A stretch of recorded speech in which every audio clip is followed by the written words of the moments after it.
I'm now talking with Tom Cook, candidate for mayor. Tom, I want to ask you a few questions here. We've heard a little bit about Tom Cook, the common man. What is that all about? Common man is I'm a hard worker, and that's the common man to me. A common man is a guy out here that works at bust their butt every day, work from paycheck to paycheck to paycheck. All right. I do not call the mayor a common man because look at the money he makes. I don't call a lawyer a common man because he's very wealthy. Most of the lawyers are, and doctors and so on and so forth. I'm a common man. I was a janitor. I was a dishwasher.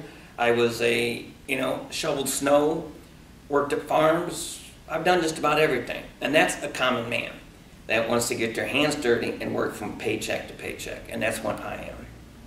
So now how does that separate you from the cast of characters who are all running for mayor? I don't know too much about most of them. I'm still doing some checking, but some of these people that's running for mayor, they've already got, they run on their political views, and they don't care about the common person. Aren't they care about who is putting that money in their campaign? Okay, Joe Blow is giving me $1,000, so Joe Blow wants me to okay a housing project that Joe Blow's going to build. I'm going to back him up because he gave me $1,000, or he gave me this or gave me that. And the way the politics run today is it's not the person that is they're looking at anymore. It's the money you spend. If you go out and spend millions and millions of dollars on your campaign, all right, you have the Democrat Party backing Mr. Henry. You have the Republican backing Harper. Okay? Now, I don't know about the Republican Party, but I know the Democrat Party, if you call them and ask for any questions, it takes them 4 or 5 weeks, sometimes a month, before they even get back with you. And unless your name is Henry. They back Henry. They want Henry to be in office. And because they know that if they get Henry in there, they're going to get what they want done. Okay? They're thinking just because I'm a common man, I'm considered a low-income individual. They don't want you in office because they're thinking that you're not going to be worried about big projects like Ash Brokerage or Parkview Hospital or places like that. They're worried that you're going to spend the money where it should be taken care of, but they don't want it to go where it's supposed to go, like in the south end of Fort Wayne. I mean, where we're at right now is a very, very low-income area, and most of them's probably on welfare, housing, stuff like that. I don't care what you do for a living. I don't care if you're on welfare. I don't care if whatever. Your vote counts just as much as the guy that's going to give me $1,000. Well, I shouldn't say give me, because nobody will give me $1,000. But give me $1,000.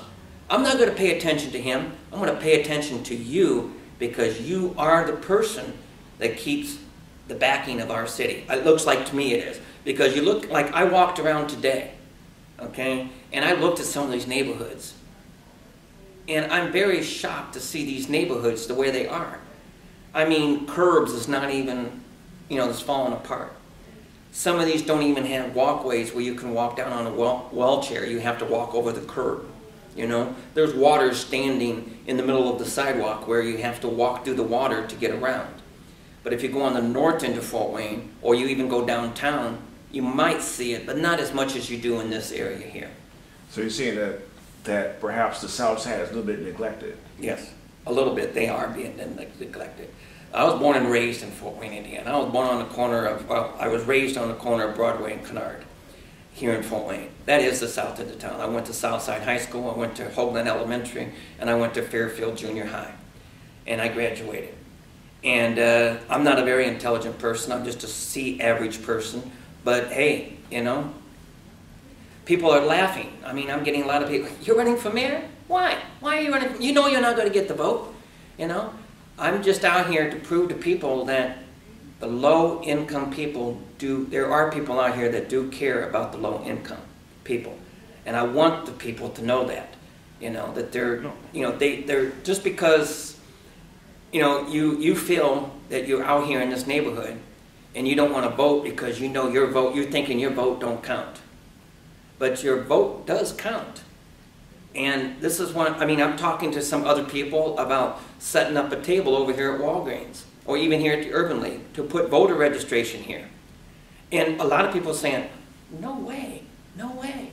You know, there's a Republican mayor that's telling me that right now, that's saying, no, I wouldn't, no, I'm not going over there, you know. And says, I'm only going to go over there on the 21st, and that's all I'm going over there, and then I'm out of there. I'm not sticking around. And, you know, it doesn't make no sense. Why the attitude? What is the attitude that people might fear of this area? Well, you have the, you know, the city, the press, the police department, all puts it in Eden Green and Chapel Oaks. Okay? Yeah, that's not the the highest class in the world to have, you know, to live, but if you have to live there, you have to live there.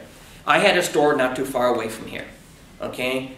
And the reason why we closed it was because most of the stuff was walking out the door, wasn't getting paid for.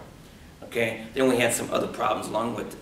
And so we just kind of closed it up and let it go.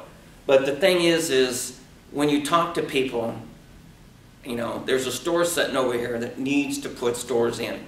Okay? They don't want to because they're scared. All the time that I was here, for the year that I was here, we didn't get robbed once. We got shoplifting, but not robbed at all. You know, and the thing is nobody wants, everybody's looking at this district, you know, this area here, as a high crime area. The newspaper, if there was a shooting here right now, I guarantee you, you're going to hear that on the news for the next 2 days, 3 days, 4 days. But if there was a shooting out north, 1 day, and that's it. You don't hear no more about it. Same thing with robberies or stabbings or anything like that. Well, you know, I heard that you became aware that some of the candidates were slamming the idea of perhaps having a forum in this area, saying that people don't vote there. And I did some research. People don't vote anywhere during the primary. I mean, it's low turnout everywhere. So, is that person just buying into the misconception of the South Side, or what is it? Well, let me use for an example today. I'm walking down Hanna. Look at me, okay? I'm walking up there by that viaduct. I get on the other side of that viaduct and 4 squad cars pulled me over. What are you doing here? We notice you've been walking up and down. What are you looking for? Why are you here? What's going on? They asked you that? Yes. And I said, why did you stop me? Because you've been walking up, and I says, I'm waiting for someone to be at the library, if that's your concern. And I'm just killing some time while I'm waiting. Who are you supposed to wait for? And I says, I don't think that's your concern. And I gave them my ID, they checked me, no warrant, no nothing, so they let me go. But they kept, this one officer looked at me, which was an Afro-American officer, he's a sergeant, and he went like this, and he said, I'll be watching you. I said, watch all you want, I'm not doing nothing illegal. But while you're watching me over there, somebody's selling drugs to a kid, you know? And so I said, it doesn't really make no difference, does it? You have a good day, and I walk back this way. And, but it's just the point is, everybody thinks that this is because of the news media, the police department, everybody like that, they make it look like that this is really a bad section of Fort Wayne. And I lived in this area. I've owned property down the street down here on D-Wall, okay? And I'd rather live here than live out north any day. Because at least out here, all right, you do know just about everybody that walks the street. You can see everybody. You know everybody just about, you know? Out north, they're all uppity-uppity. Out here, they're not like that. And I think the problem is that we have is there's a misconstruction of the stereotyping of this area, all right? Like, for an example, a gentleman asked me the other day, said, you're a white boy. Why are you in our neighborhood passing out flyers saying that you're running for mayor? And I said, because nobody else does it. Do you know why they don't? And I said, yes, I know why they don't. And he goes, why? And I said, because you're the south end of Fort Wayne, and they don't care about the south end of Fort Wayne. Do you think that just because you're white, we're going to vote for you? No, I don't think the color has anything to do with it, sir. You know, I got a lot of attitude like that. But then I also got a lot of doors slammed in my face because, you know, they don't think that I should be in their neighborhood, okay? But it's just a point where, to me, an Afro-American is a human being just like the white guy is, just like a Brittany's family, just like anybody else, okay? And I feel that the city of Fort Wayne is stereotyping this area. I mean, you have streets that has potholes in this area that's been taken care of. You have streets that's falling apart that doesn't been taken care of. Oh yeah, we've got this, Mr. Hines has made a big issue about this project behind the library here, okay? That's great, but we still have the high crime area. But what can you do about that? I mean, the thing that I'm looking at, and I would like to talk to the chief, but for some reason or other he doesn't want to talk. But the thing is I'd like to talk to the chief about getting more police appearance out here. All right? I'm not saying to make it where, you know, every yard on yard. I mean, when the police, be honest with you, when the police station was on Creighton, I lived down here on D-Wall. I guarantee you that I saw more squad cars go up and down this. I even seen the chief at the time, Mr. York at the time, come up and down every day, come down D-Wall, every single day. Today, you stand out here, I was out here for an hour waiting for the bus, thinking you might be getting off the bus, and I counted no squad cars. Not one squad car come by during the time that I was standing there. But boy, when I walked down there, they must have, I don't know where they came from, but they were there, you know. But it's just a point where they see a white guy in this area, they're thinking you're buying drugs, prostitution, or you're up to no good. Same thing when they see a black gentleman walking down, you know, let's say the north end of town. Right away, somebody's going to call the police and say he looks suspicious because he don't belong in the neighborhood. People in this neighborhood know who I am. There are some people that know me that I don't wish that they know me, but they know me. And I'm not scared to walk the streets. I'd walk around here at night any day of the week, you know? Not because I'm well known, it's because I don't like the stereotype that people's doing. And I want to change it of the south end of town. but speaking of stereotypes, how have you been depicted, you know, by the media? I mean, how have the newspapers or print or TV media, how have they been treating you? Do they give you a fair shot? Do they listen to what you want? And when you call them out, do they come?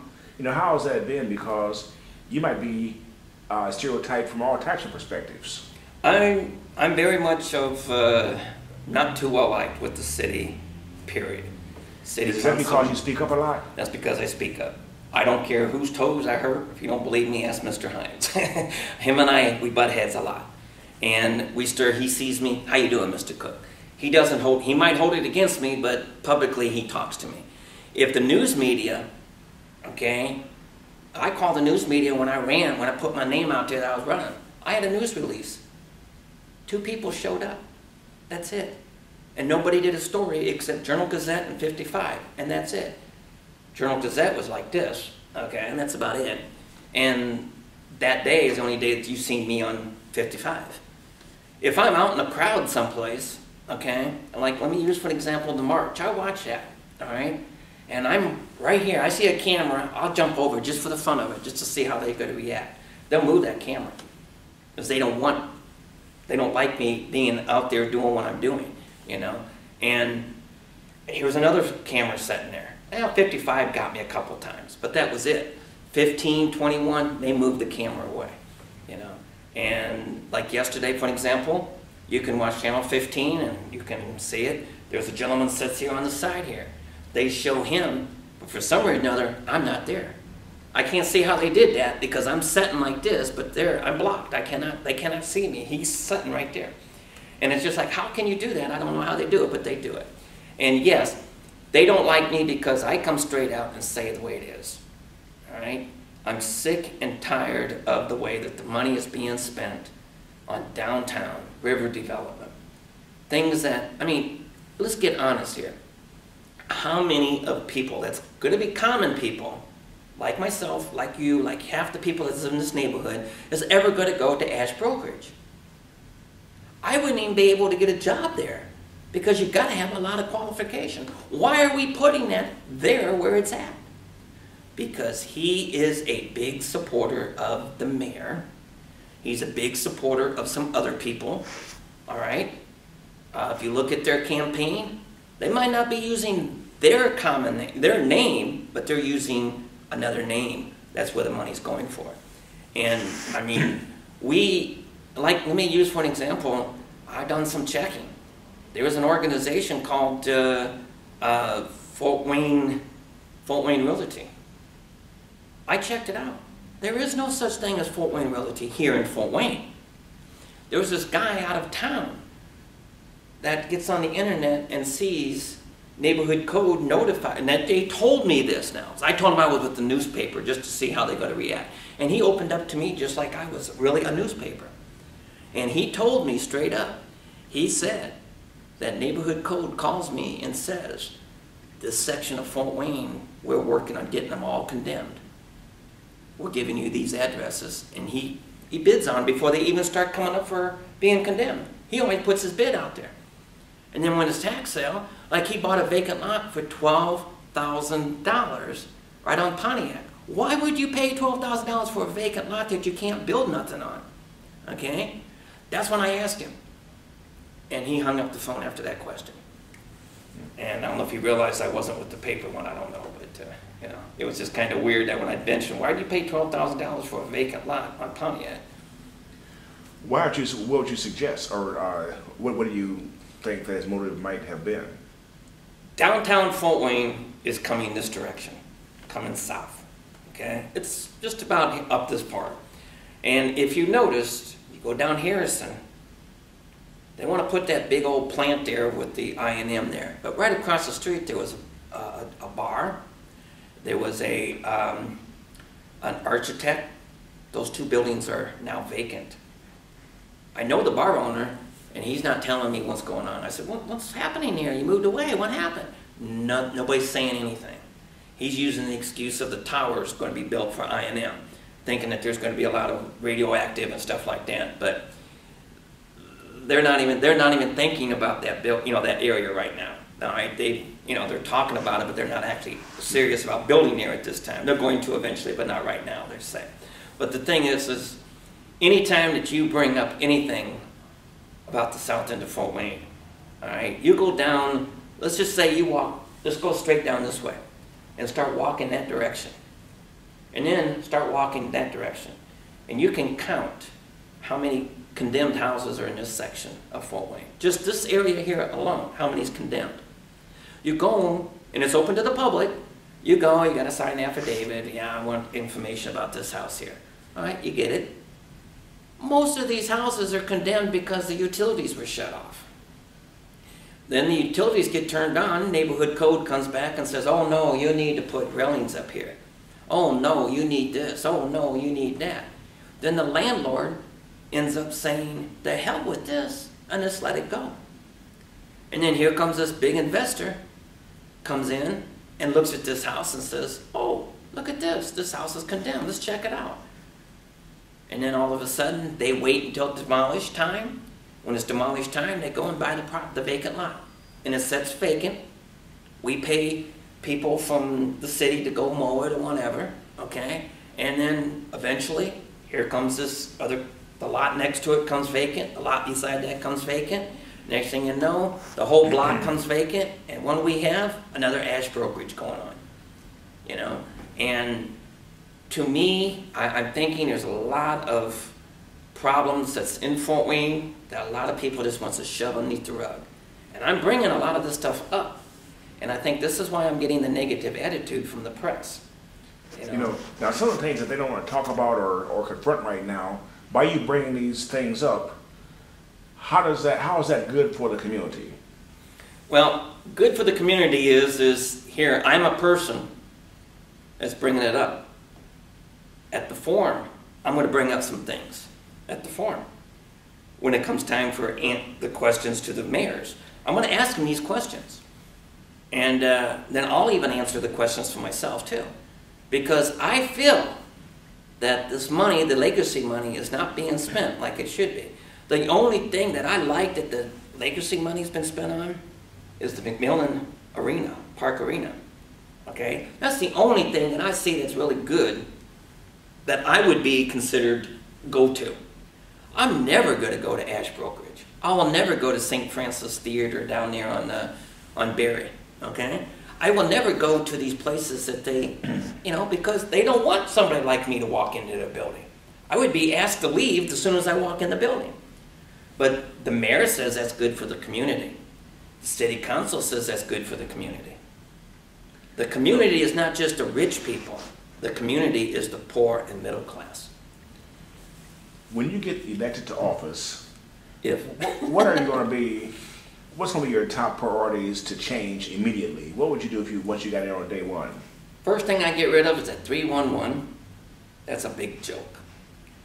And then I would start working down the line. Start checking some things out. Where the money is being wasted. 311 is definitely a money wasting thing. Every office that you call has a secretary answers the phone. Why do we have 311? What is the secretary doing now? You know, she has more time to go to the water fountain and check out the gossip than she is to do her work. Or he does, or whoever the secretary is. And I feel that 311 should be demolished.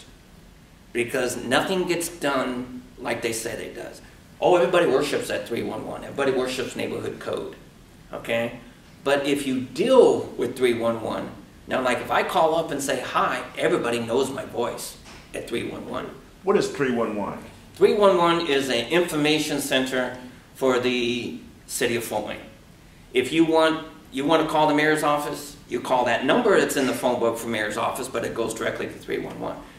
Water department, 311. Light department, 311. Street department, 311. Everything goes to the 311. And then if they think it's mandatory enough, really important enough to do anything, they will do it. Let me use for an example. I used to have a house down here on D-Wall. There was a street light that was out. I called every week on that street light. Oh, we got it. They refuse. They're supposed to give you, when you call 311, they're supposed to give you a control number, just like the police does when you get a police report. This is a control number.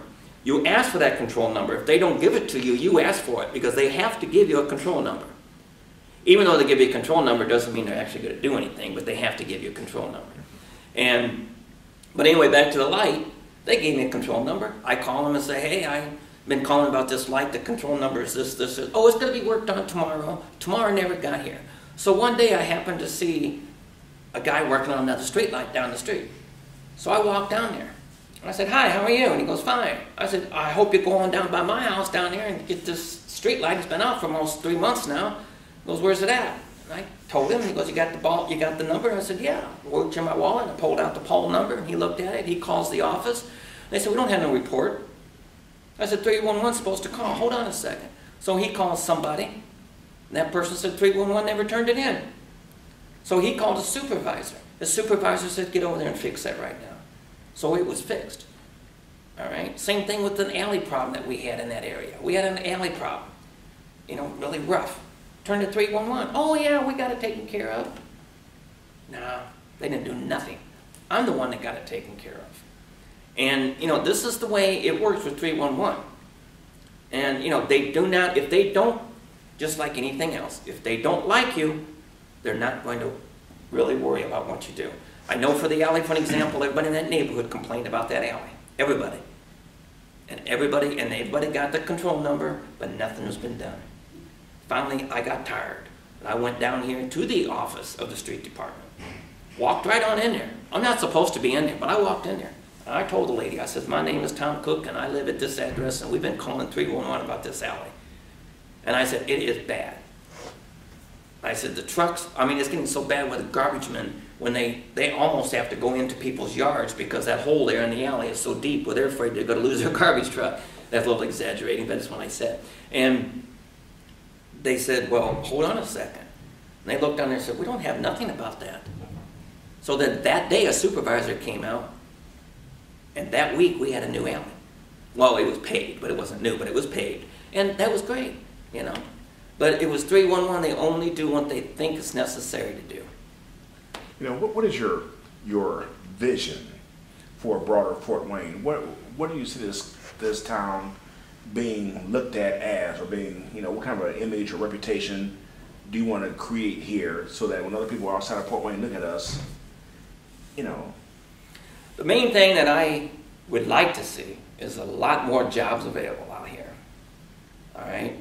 I know 7 people that was working here in Fort Wayne, do a temporary service, only making, worked on, this one gentleman worked at a job for 6 years, making $7.45, never got a pay raise.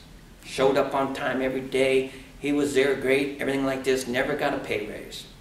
He left Fort Wayne, went to another temporary service out of town, works at the same place here in town, and now he's making $10 an hour. But he had to go someplace else to get that $10 an hour.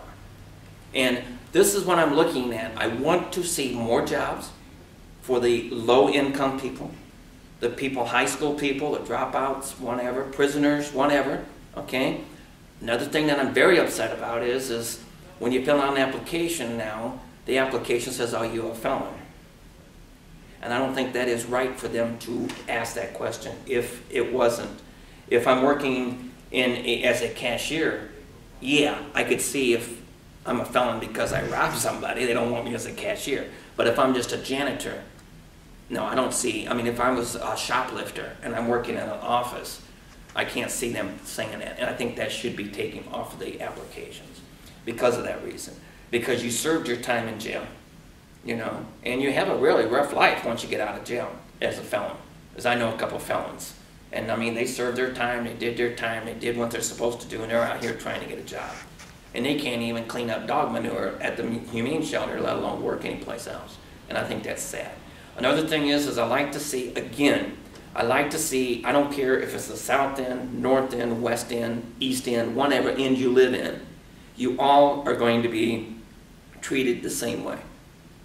If I was the mayor, I would treat you all the same way. I'd make sure that you have more police presence in your neighborhood. I'll make sure that you will have your neighborhood associations would be better involved than what they are in our city, all right? In our city government and everything like this. Neighborhood associations should be notified, to me, should be notified every week of 1510 East Wayne Street got a raid of drugs. That should go to the neighborhood association, that they know that that house has been taken care of, you know? Or because we've done 16 violations of you know, prostitution, they should be told that.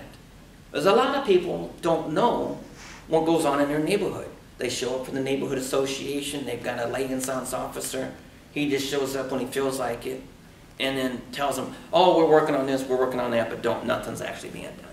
And that's one of the things I want to see changed. Even if I do become mayor, I'm still going to work on that. Another thing that I want to look at, and I'm really, really pressing this, and I'm going to have a lot of people against me on this, but I'm definitely going to push, whether I become mayor or not, is if there's a drug house, not just take care of the drug house, but take care of the landlord. Because you can't tell me that landlord doesn't know there's drugs going on.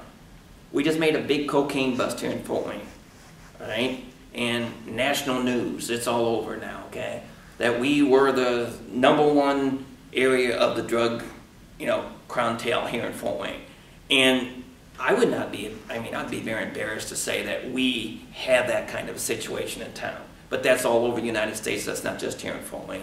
But they mentioned the address, but the landlord, as soon as the police releases that, the landlord's got somebody else in there, possibility of doing more drugs. So the thing I'm looking at is, okay, is if that house that you live in is owned by a landlord, or even if it's owned by you, you pay or somebody pays a hell of a fine.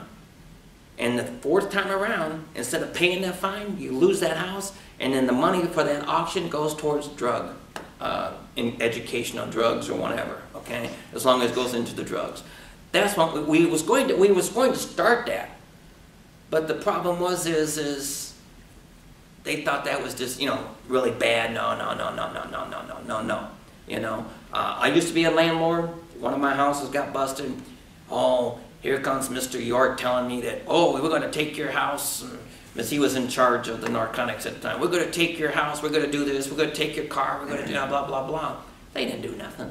It was just a scare, that's all it was, scare tactic. But if they do it, maybe these landlords will realize what kind of people they got in there. And it will straighten up our neighborhood a little bit better. And, you know, as we're running down here, a couple more things here. This process, this primary, why is it such a good idea to have students here? How will they benefit? And people who are on the peripheral who, let's say, have never voted, why do they want to come out to the forums and listen to you all? I feel that it should be, you know, more than just the older, your mommy and daddy or grandma and grandpa, whatever. I think everybody should be there to listen to what they have. Children of all ages, not just high school and college, everybody. Miss Junior High teaches government, so that's part of government. Bring them here, let them listen to it, you know? And do it that way. Introduce them, make sure they're out here. The thing that you need really, really work on is all these politicians are out here saying, oh, we're doing this and we're doing that. But I've been calling around asking college kids to help me with mine. And when I call, nobody knows anything how to get a hold of anybody because nobody's ever asked the college if they can do that. And I'm still waiting for a call from Ivy Tech. She said, I think that's a good idea. Let me get a hold of someone and I'll call you back. Well, so far nothing's happened. That's been about a month. But, you know, but the thing is like, you know, I'm out here every day busting my butt, knocking on the doors. And you know the thing that they tell you is, I've been here 55 years, or I've been here all my life, and I've never seen a politician knocking on my door, letting me know, asking me, what do you think I need to change if I become mayor? You know, or what do you think the city should change? And that just, you know, they say it makes me feel that you really do care about me as a private individual. Not because I'm in the neighborhood where I'm at, you know, not because I'm rich or poor or anything like that. You consider me a human being. This one lady was so happy. She's giving me a sandwich and tea and everything like this. It's like, ma'am, I gotta go, you know. But she liked the idea of somebody being there. And I think it's more often to get the kids involved in your politics. Let the children know that's going to be the future of our city. And, you know, whenever. They're going to grow up in our city. They need to know what politics is all about. Because who knows? That child is going to graduate from high school today, might be the mayor in another 6 or 7 years. You never know, you know. Or he might work as a chief of police. You never know what his position is, you know. And if he looks at it and listens to myself and the other people that's running for whatever election they're running and see what it's all about, then maybe they will stand up and say, hey, what do you think that, you know, how could you as a mayor change for us as the future of Fort Wayne, you know? And that's what we need. We need to look at the future of Fort Wayne. And the future of Fort Wayne are our children that's graduating from high school and colleges this year. That's our future of Fort Wayne, you know? And these kids that are growing up, they need to know exactly how they stand. I mean, you hear in city council, oh, we should be, you know, we're going to do this and we're going to do that to get these kids involved. But a long time ago when I first started running, I can remember there used to be a government or something, I forget what it was some teenagers or college kids that was involved with politics. And you don't hear any more about that. They used to show up for all the meetings, anything like this, and ask questions and that. You don't even hear anything about it anymore. As I checked it out the other day and nobody knows what I was talking about, you know. And this upsets me that technically what the main thing is that my main goal, all right, since it's coming to the end, my main goal is to treat everybody the same. Whether you work at Ash Brokerage, whether you work at GM, or if you're a dishwasher over here at Azars in Waynedale, or if you're working as a street department, okay? I think what's going on with the contracts here in Fort Wayne, the union deal, I think the city council and the mayor should really look at this. Hold it. This is my last question here. Last night, you really snapped on these folks. What had you so riled up, so agitated, to where you came there almost with a fist balled up. I mean, well, at first I really wasn't. I was just here listening to see what they're going to talk about the contract. And then when you made the comment that nobody votes in the primary, I looked at some of them. We had one guy laugh. One of the, sat there and laughed about it. Thought it was kind of funny. And that's what made me angry, is you are a politician. You are the council. You represent the city of Fort Wayne. And you're laughing because nobody votes at primary? You shouldn't be laughing. You should be out there trying to get these people to vote instead of sitting up there laughing about it. And they do not. I mean, yeah, we're seeing a lot of, this thing down here, this apartments back here, these houses back here, Southtown Mall and all that. Yeah, that's great. That's great. But how is that helping us here?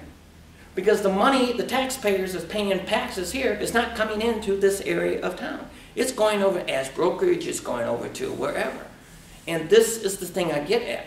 If I become mayor, if you have your property taxes is going to stay in your area. It's not going to go out north. It's not going over here or anything like that. And that's the thing. But the reason why I really jumped on them was because the city council member laughed about that. Thought it was very funny. And, Mr. Hines, like I say, Mr. Hines and I, we have our differences.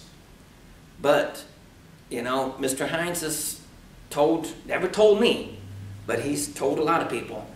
Mr. Cook and I, we don't agree on some things, but he does kind of put out the point there, And I understand him as a politician. He don't want to work with me because of my views of things. I grew up in the south end of Fort Wayne, and I see a big, big difference. And I tell you what, when you go to Chicago, you go to California, and you mention I'm from Tom Cook, I'm from Fort Wayne, Indiana. The first thing they realize is, oh, you had a mayor named such and such, or you had the highest, crime rate in the United States, or you have, they don't think of the good things about Fort Wayne. They always remember the bad things about Fort Wayne. Yesterday on the way to City Council, I saw two people walking down the street. And they stopped me and asked me, they says, where is your public library? And I says, it's right down the street there, sir. I says, you're not from Fort Wayne? He goes, nope. I go, where you from? They told me they're from someplace, Iowa or somewhere. And they are some big shots that has a factory in Auburn.